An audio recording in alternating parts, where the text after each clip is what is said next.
오늘 본문을 보게 되시면 너희가 사람의 잘못을 용서하면 너희 하나님 아버지께서 너희 잘못을 용서하시려니와 너희가 사람의 잘못을 용서하지 아니하면 너희 아버지께서도 너희 잘못을 용서하지 아니하리라. 이 구절을 제가 딱 들고 서니까 김 목사가 제가 많아서 저러는구나 라고 오해하실지도 모릅니다. 그러나 이 구절은 그런 구절이 아닙니다. 어마어마한 구절입니다.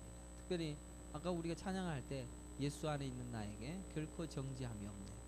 아마 그게 오늘 성경의 핵심적인 구절이라 할 수 있을 것입니다. 한국에는 무단횡단하면 2만 원 벌금을 냅니다. 그리고 노상방뇨를 하면은 한국에서는 5만 원 벌금을 내게 되어집니다. 이 벌금에 대하여서 법조문에는 판결 확정일로부터 30일 이내에 내지 않으면 1일 내지 3년 이하의 기간 동안 붙잡혀서 그 5만 원과 3만 원에 대한 일을 해야 한다라고 합니다. 몸으로 때워서 그 죄를 물어야 한다는 사실입니다. 그런데 신기한 것은 과테말라에서는 무단횡단하면은 죄가 아닙니다. 노상방뇨에도 아무런 죄가 아닙니다. 그것을 죄라고 정하고 있지 않기 때문이라는 것입니다. 어떻게 이렇게 나라가 완전히 다를 수가 있을까라고 생각을 해봅니다. 같은 죄를 저지르는데 죄라고 말하는 것이 있고 죄가 아니다라고 말하는 것이 있다라는 이야기입니다. 결국 법이 있기 때문에 죄라는 것이 죄라고 이야기를 하는 것입니다. 여러분들 신호등이 있음으로 인하여서 신호등이 있어서 거기를 지나가면 죄, 어기면 죄지만 신호등이 없는 데서는 그냥 건너도 죄가 아니다라는 것입니다. 이와 같이 천국도 똑같은 법칙으로 운영이 되어집니다. 로마서 8장 1절 아까도 찬양했듯이 이제 그리스도 예수 안에 있는 자에게는 결코 정죄함이 없나니. 여러분들 이 구절이 얼마나 대단한 구절인지 아십니까? 이 구절을 우리는 얼마나 되뇌이고 또 이것을 확증적으로 살고 있느냐 라는 것을 우리 마음속을 통하여서 살펴봐야 됩니다. 이 구절의 위력은 얼마나 위대한 위력인지 모릅니다. 그리고 이 위력은 오로지 진짜에게만 주어진 하나님의 말씀이다 라는 사실입니다. 그래서 진짜의 능력 속에서 진정한 자유를 누릴 수 있도록 하시기 위한 진짜의 음성을 오늘 말씀을 통하여 살펴보기를 바랍니다. 본문 다시 보십시다. 14절 보십시오. 너희가 사람의 잘못을 용서하면 너희 하늘 아버지께서 너희 잘못을 용서하신다. 무슨 말입니까?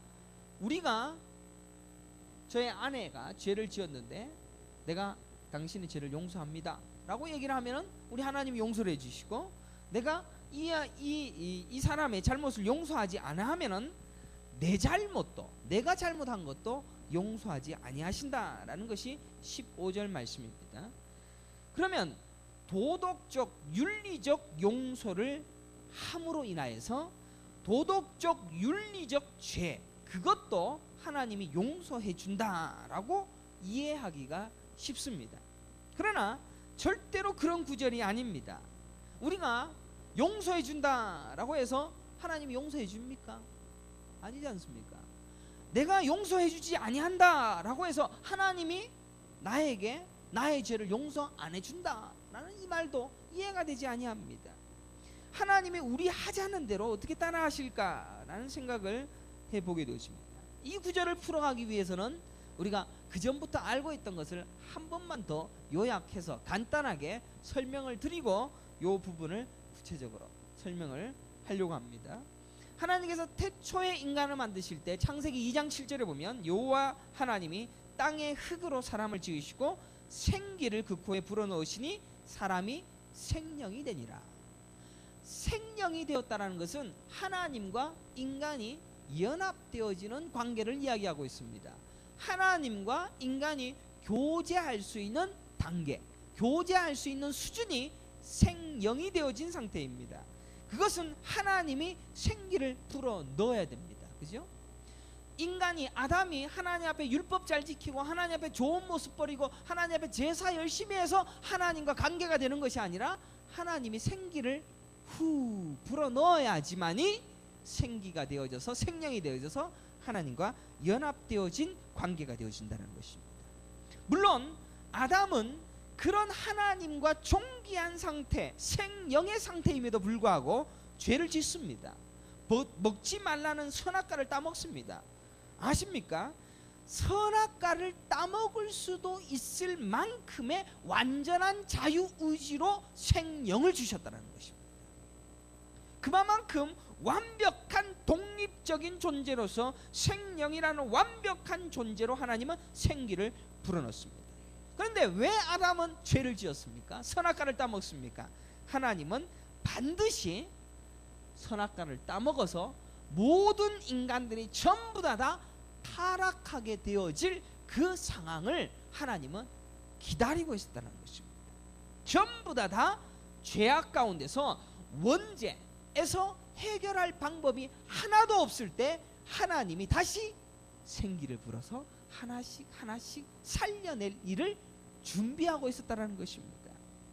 그래서 예수님께서는 이 땅에서 사람을 낳는 어부가 되게 하리라 라는 말을 자주 하십니다. 그래서 여러분, 예수님께서 아무 생각 없이 그런 얘기한 거 아닙니다. 물고기는 어떤 존재입니까? 꼬리의 힘으로 움직이는 게 물고기입니다.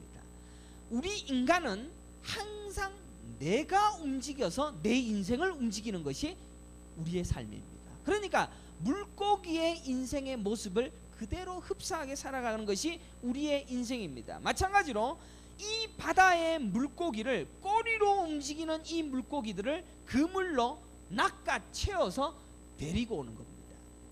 데리고 와서 이 꼬리의 힘으로 모든 것을 다 빼앗아 버려서 예수의 의지에 의하여, 예수의 머리의 힘에 의하여 새 생명체로 변화시켜 주는 것이 구원이다라는 것입니다.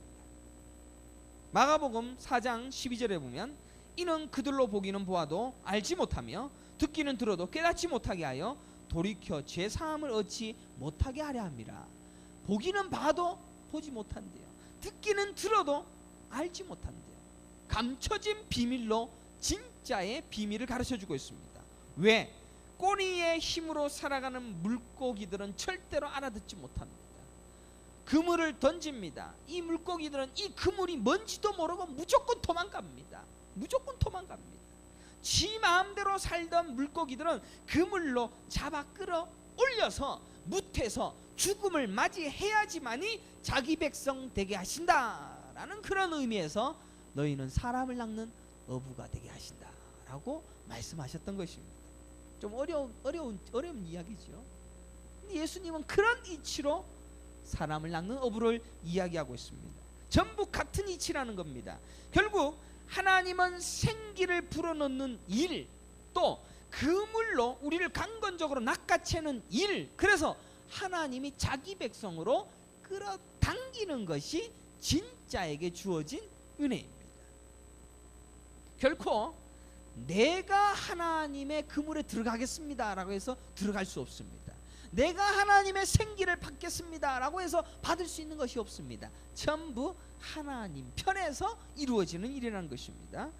고린도후서 5장 17절에 보면 그런즉 누구든지 그리스도 안에 있으면 새로운 피조물이라 이전 것은 지나갔으니 보라 새 것이 되었다.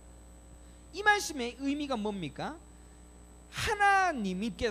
하나님께서 너희를 내 것으로 만들어 버리면 너희 것은 사라지고 새 것으로 만들겠다. 생명을 불어넣고 물고기를 무트로 꺼내어서 죽음을 당하게 하시어서 새 생명체로 만들겠다라고 하시는 것이 하나님이 하시는 일이라는 것입니다. 에스겔 37장 9절에도 보면 내게 이르시되 인자야 너는 생기를 향하여 대언하라. 생기에게 대언하여 이르기를 주 여호와께서 이같이 말씀하시기를 생기야 사방에서부터 와서 이 죽음을 당한 자에게 불어서 살아나게 하라. 이 생기가 푸뉴마, 성령을 이야기하고 있습니다. 그래서 성령이 뼈들에게 들어갑니다. 뼈가 앙상하게 남아서 뿔뿔이 흩어져 있는 그 뼈들에게 들어가니까 10절에 보면 이에 내가 그 명령대로 대언하였더니 생기가 그들에게 들어가매 그들이 곧 살아나서 일어나 서는데 극히 큰 군대더라 라고 기록하고 있습니다. 이것이 하나님이 이루시는 구원의 방식입니다. 우리는 절대로 구원에 이를 수 있는 방법이 없습니다. 구원에 이를 수 있는 방법은 오직 하나님이 생기를 불어넣으시고 그를 끌어내시는 겁니다. 그러니까 여러분들 70억 인구 중에서 나는 예수님을 믿습니다, 나는 진짜를 믿습니다 라고 고백하면서 여기 앉아있다는 것은 하나님이 여러분을 70억 인구 중에서 끄집어내어서 생기 불어서 살려서 새로운 피조물이 되었기 때문에 이게 들리는 겁니다. 요한복음 20장 20절에 보면 예수님께서 죽으시고 부활하신 다음에 기가 막힌 장면을 성경이 이야기하고 있습니다. 이 말씀하시고 손과 옆구리를 보이시니 제자들이 주를 보고 기뻐하더라. 예수께서 이르시되 너희에게 평강이 있을지어다. 아버지께서 나를 보내신 것 같이 나도 너희를 보내노라. 이 말씀을 하시고 그들을 향하서 숨을 내쉬며 이르시되 성령을 받으라. 그림이 나옵니까? 이해가 됩니까? 고개를 끄덕거리시고 안 되면 안 된다 그러시고 어려울 것 같아서 제가 어제 조마심을 많이 냈습니다. 숨을 내쉬고 성령을 받으라. 이게 뭡니까? 하나님이 아담을 만들 때 생기가 그들에게 불어넣어지니까 군대가 되어지는 장면 똑같지 않습니까? 하나님은 그렇게 우리를 잡아 끌어내신다라는 것입니다. 예수님은 생기를 불어넣으시면서 오순절 성령 강림을 통하여서 여러분에게 새로운 피조물이 되게 되어지는 성령 하나님이 들어가게 될 것이다 라는 것을 말씀하고 있습니다. 성경은 전부 다 그런 이야기를 하고 있습니다. 사랑하는 하버스트교회 성도 여러분, 여러분은 그의 생기로 살아난 자이기 때문에 그의 말씀이 들립니다. 믿으시기를 간절히 축원합니다. 진짜의 음성을 깨닫는다라는 것은 나는 그의 생기가 불어넣어졌구나, 이 기적이 내게 일어났구나 라는 것을 알게 되어지는 단계입니다. 가짜라면 김 목사가 지금 무슨 소리 하는지 못 알아듣습니다. 물론 시간이 지나면 알아듣습니다. 계속 듣다 보면. 그러나 하나님께서 선택한 백성으로서 이 목소리가 들리면 은혜의 말씀이 나를 사로잡아 버립니다. 우리가 그물에 잡힌 물고기처럼 그물에 묶여서 꼬리의 힘으로 움직이는 물에 사는 것이 아니라, 저주의 바다에 사는 것이 아니라 무태 땅에 올라와서 퍼덕퍼덕거려도 아무것도 할 수 없는 하나님의 처치에 의하여 움직일 수밖에 없는 그런 존재, 그물에 묶인 자가 바로 우리다라는 것입니다. 그래서 생기를 불어넣어져서 완전히 새로운 존재로 탈바꿈되어져서 진짜가 깨달아지고 진짜가 알게 되어지는 진짜의 인생으로 생기 받은 자의 인생을 누리는 것이 바로 진짜의 인생이라는 것입니다. 그렇다면 이것을 서론적으로 여태껏 설교한 것이다라면 여기에다 하나를 더 집어넣으려고 합니다.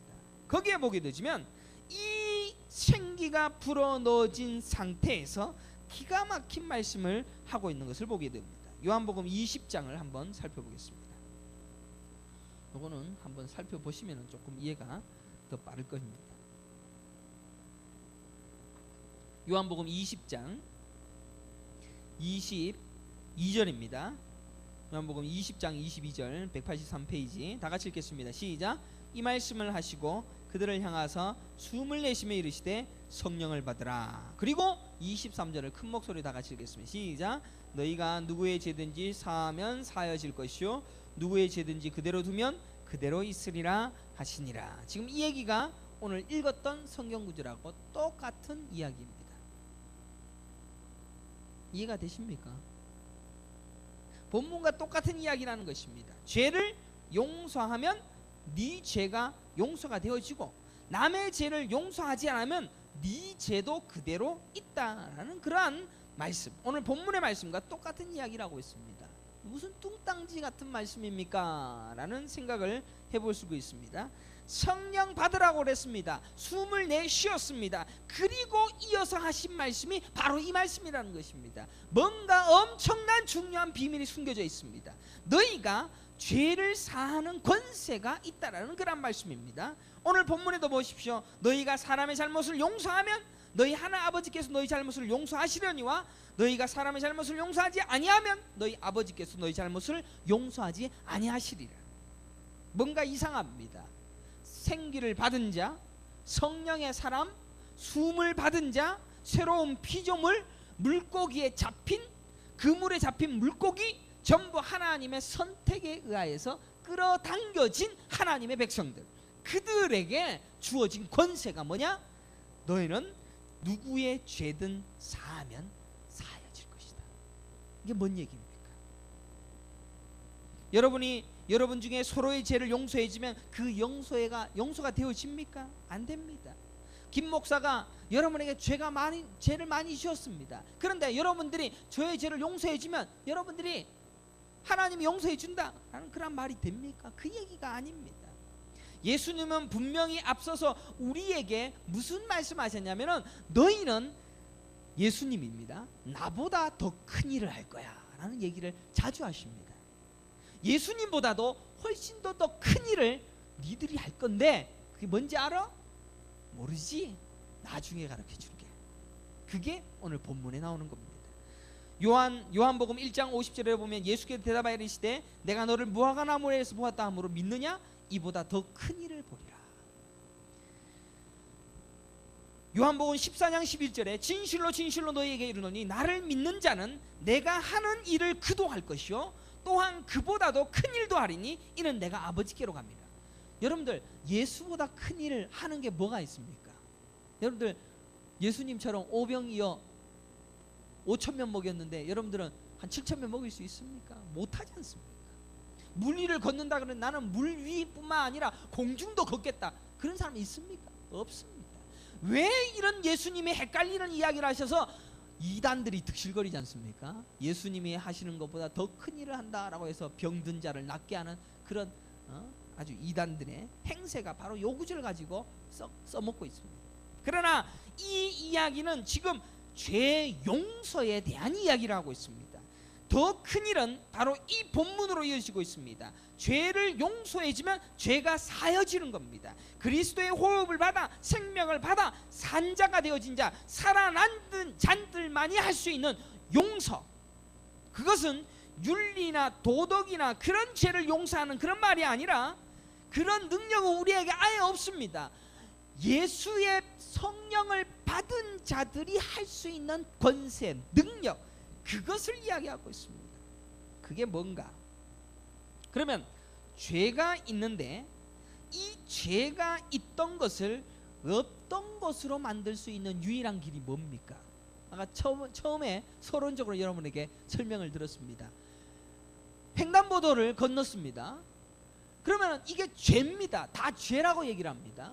그런데 이게 죄가 아닌 것으로 되려면 횡단보도를 건너면 죄가 아니다라는 법률이 없어져 버리면 되는 겁니다. 법이 없어지면 되는 겁니다. 법이 없어지면 죄가 아닌 겁니다. 그 일을 하셨다라는 말씀입니다. 예수님이 율법을 완성했습니다. 예수님을 율법을 폐하셨다라고 기록하고 있습니다. 율법을 없애버리셨습니다. 예수님은 율법의 완성이 되었다는 것은 율법이 남아있는 거 아니라 예수가 율법이 되어진 것입니다. 그래서 예수님을 내가 받아들였습니다. 성령님을 받아들였습니다. 그러면 내가 뭐가 됩니까? 율법 지킴이 됩니다. 예수가 율법이기 때문에 내가 예수를 받아들임으로 인하여서 내가 율법의 모든 완성을 내가 경험하게 되어진다는 이야기입니다. 이게 아까 로마서 8장 1절에 아까 찬양 불렀지 않습니까? 예수 안에 있는 나에게 결코 정죄함이 없네. 예수 안에 있기 때문에. 예수님이 나에게 율법 지킴이 되시니까 내가 율법 지킴이 되는 것입니다. 결국 율법이 사라져 버리는 겁니다. 예수님으로 나에게 뒤집어 씌워졌던 새로운 피조물이 됨으로 말미암아 성령 받은 자, 생기 받은 자, 물고기에 그물에 잡힌 물고기가 된 자는 예수가 내 안에 들어옴으로 그가 율법 지켜주시는 것으로 인정하시어서 하나님은 나의 죄의 모습으로 보는 거 아니야. 예수로 보시어서 너는 의인이다 라고 얘기를 하신다는 것입니다. 어렵죠? 에스겔 36장 27절에 보십시오. 내 영을 너희 속에 두어 너희로 내 율례를 행하게 하리니 너희가 내 규례를 지켜 행할지라. 여기에서 율법, 율례, 규례 누가 지킵니까? 영이 지킵니다. 하나님의 영이 우리 집사님의 마음속에 들어가게 되어지면 그 영이 지킨 걸로 인정하시겠다라는 이야기입니다. 우리는 율법 안 지켜도 된다는 이야기죠. 하나도 안 지켜도 영이, 율법이, 푸뉴마가, 호흡이, 생기가 불어넣어지자는 율법 행함이라는 인정을 받는다는 겁니다. 여러분들 천국에 올라가게 되어지면 너 행한 거 가지고 심판하는 거 아닙니다. 너 예수가 안에 있느냐 없느냐로 판단하십니다. 그렇기 때문에 우리는 예수가 내 안에 있기 때문에 내가 범죄를 한다라고 할지라도 나는 하나님 편에서는 의인입니다. 믿으십니까? 이게 성경입니다. 만약에 그러하다면 우리에게서 나오는 모든 성과 악의 구조는 사라집니다. 진짜라면 내가 성령 받았기 때문에 나에게서 나오는 모든 것이 다 선 그 자체입니다. 성령이 불어넣어져서 그 생기로 살아가는 자의 모든 삶을 그 자체가 선이 되게 하셨다는 것입니다.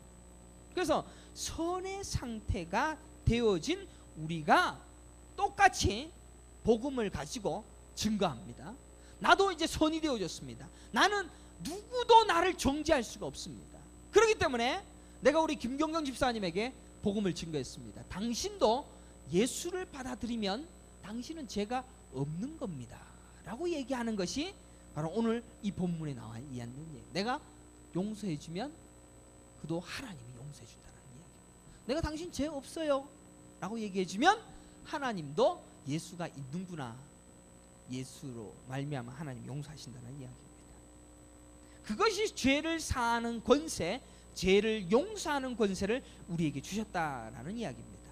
이거는 뭐 아무나 주는 게 아닙니다. 진짜에게만 주는 권세입니다. 진짜를 가르치면 가르칠수록 우리는 다른 이들에게 똑같이 죄 용서하는 자가 되어집니다. 예수를 믿으십시오 라고 하는 것은 당신은 이제 예수로 말미암아 율법이 사라지고 의인이 되어지는 겁니다. 용서해주는 그 일을 하는 겁니다. 나도 율법에서 자유함을 얻었으니 예수를 믿는 다른 이도 똑같이 율법에서 자유함을 얻어 죄를 용서할 수밖에 없는 자가 되어졌다라는 이야기입니다. 그런데 반대로 당신은 죄인이군요, 당신 용서할 수 없습니다 라고 얘기하는 것은 내 안에 있는 이 자유함을 믿지 않는다는 겁니다. 예수를 믿지 않기 때문에 당신도 지금 예수 믿는 건지도 몰라도 예수를 믿는데도 왜 그따구로 사십니까? 당신 죄인입니다 라고 얘기하는 것은 그 예수를 내가 안 믿기 때문에 나의 죄도 용서하지 아니하신다. 당신은 죄가 없습니다. 당신은 죄가 없는 것으로 인정합니다. 왜? 예수님이 율법 행함으로 그의 옷으로 입혀졌기 때문에, 그 법을 허무는 것입니다. 법을 없애버리셨기 때문입니다. 예수님은 그 법 없애려고 십자가에서 죽으셨습니다. 십자가에서 죽으셨을 때 내 모든 죄를 다 담당하여서 예수가 다 당하심으로 그 죄를 소멸해버렸습니다. 믿으십니까? 소멸했습니다. 그래서 우리는 예수 안에 있는 자로서 참 자유를 누리는 겁니다. 참 해방이. 그래서 오 자유, 오 자유, 나는 자유하리. 뭘 자유합니까? 뭐 다른 거 이런 거 자유입니까? 그게 아니라 죄에서의 자유.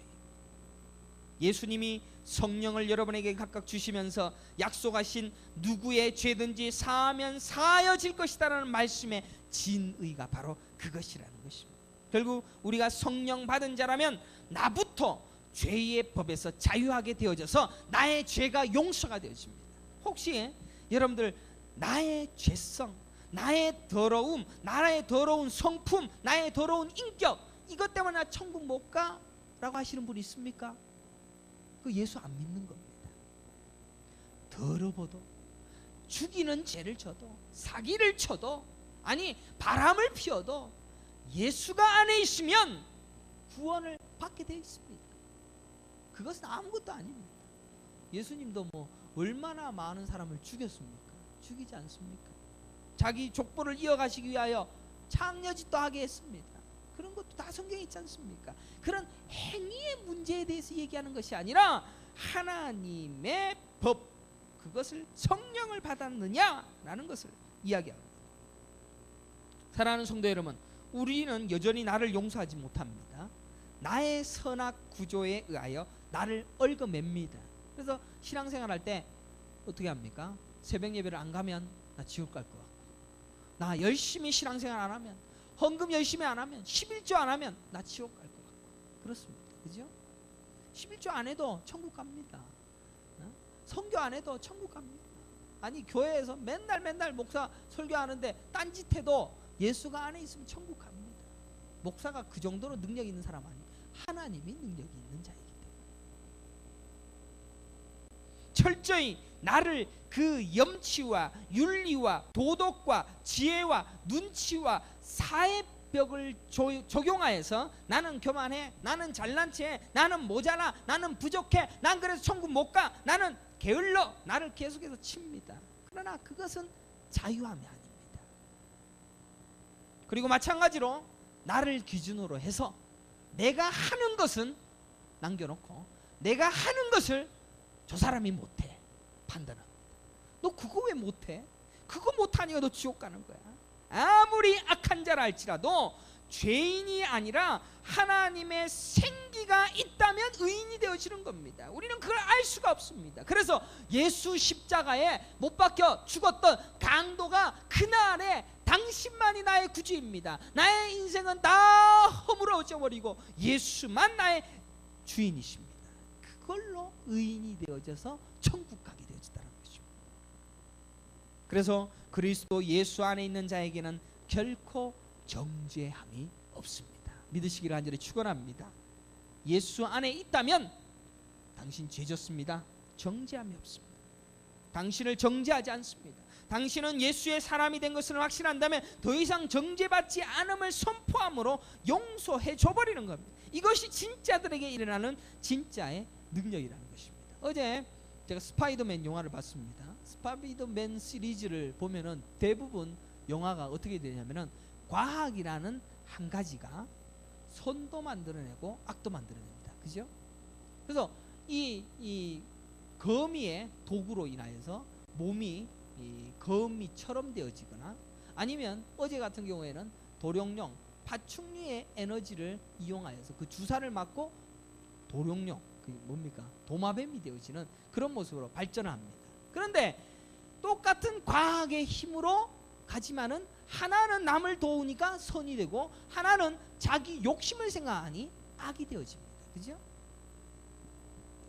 똑같은 일이 율법주의에도 일어납니다. 율법도 똑같습니다. 율법이 어떤 사람에게는 선이 되어지고 어떤 사람에게는 악이 되어집니다. 율법에서 비롯되어져서 사람들은 이 율법으로 사람을 판단합니다. 그래서 이 율법으로 인해서 당신은 악이네요 라고 선포를 해버립니다. 그리고 이 율법을 지킴으로 말미암아 구원 얻게 되어지는 선을 또한 누리게 되어집니다.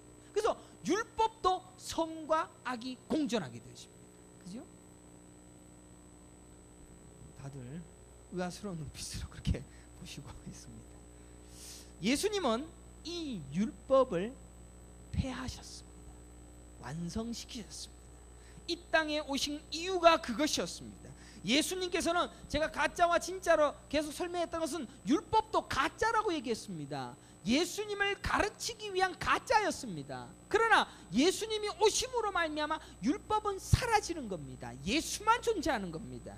예수님께서 폐하신 율법은 더 이상 기준이 아닙니다. 예수님이 기준이라는 거예요. 예수가 있느냐 없느냐가 기준이지 율법을 잘 지켰느냐 못 지켰느냐가 기준이 아니라는 것입니다. 그래서 예수님이 내 안에 들어오시면 내가 율법 지킴이 된다는 거예요. 그래서 더 이상의 정죄가 없다는 것입니다. 그래서 우리는 남을 용서할 수 있게 되어집니다. 나를 용서해 준 그 성령님이 있기 때문에 당신도 죄가 없습니다 라고 선포해 줄 수가 있다는 것이죠. 그리고 남을 용서하지 못한다면 예수를 믿지 않기 때문에 그 안에 계신 예수를 믿는 것이 아니라 예수를 믿지 않고 내 율법의 행위로 믿기 때문에 하나님도 나를 용서하지 아니한다라는 그 비밀이 오늘 본문에 숨겨져 있다는 것입니다. 예수님께서 성도의 머리로 등극하시고 호흡으로, 생기로, 콧김으로 예수의 머리로 연합되어지면 죄인인 육신에서 그리스도의 옷이 입혀지는 겁니다. 성령의 사람이 되는 겁니다.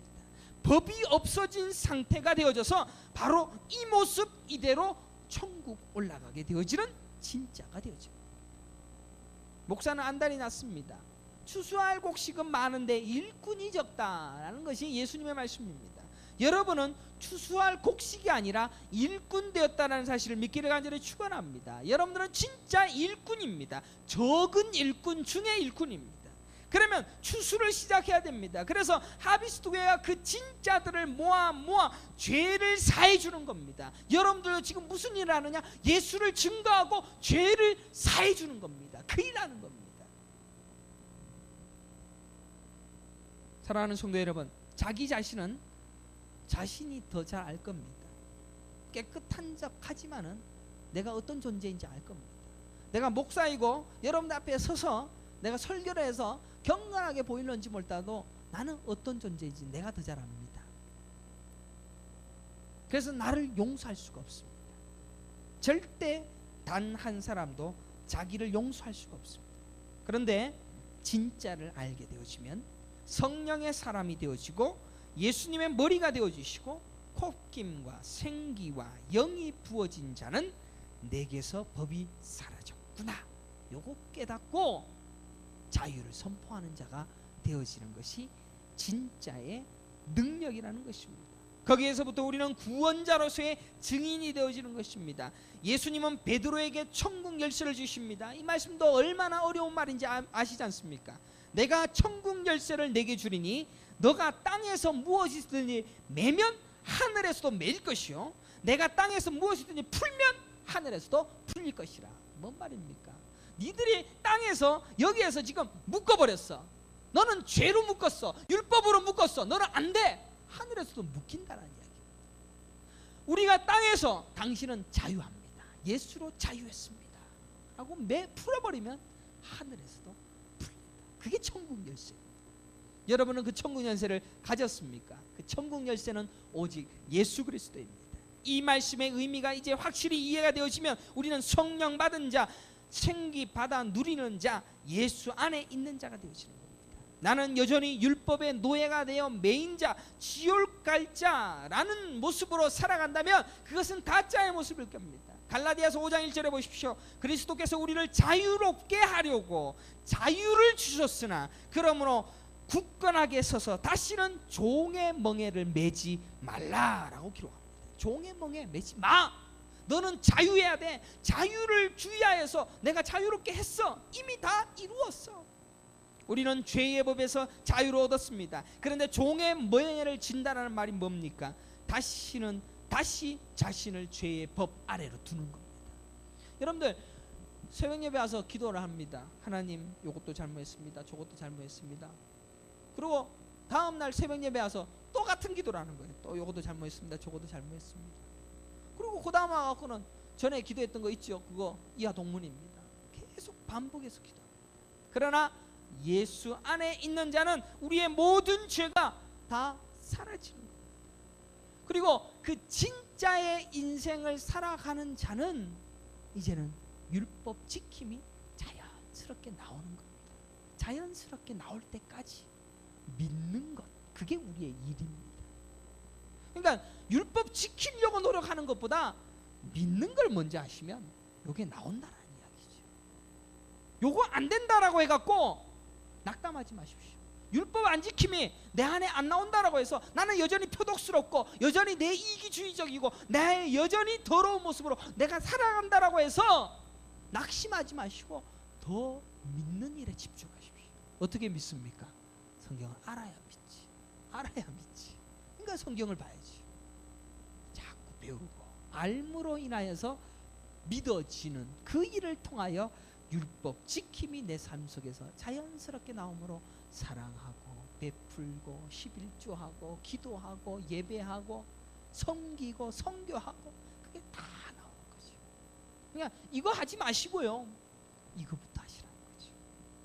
결론을 맺겠습니다. 사랑하는 성도 여러분, 지금 여러분은 나를 죄의 법 아래 끌고 오는 율법주의에서 벗어나야 합니다.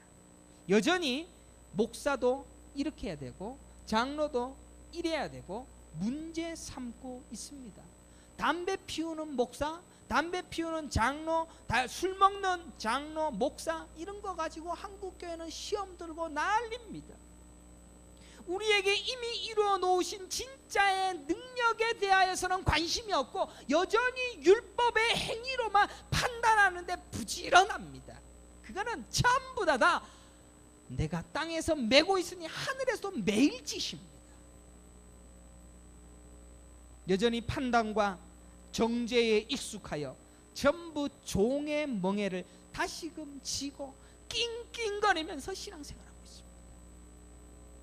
있습니다. 신앙생활 얼마나 어렵습니까?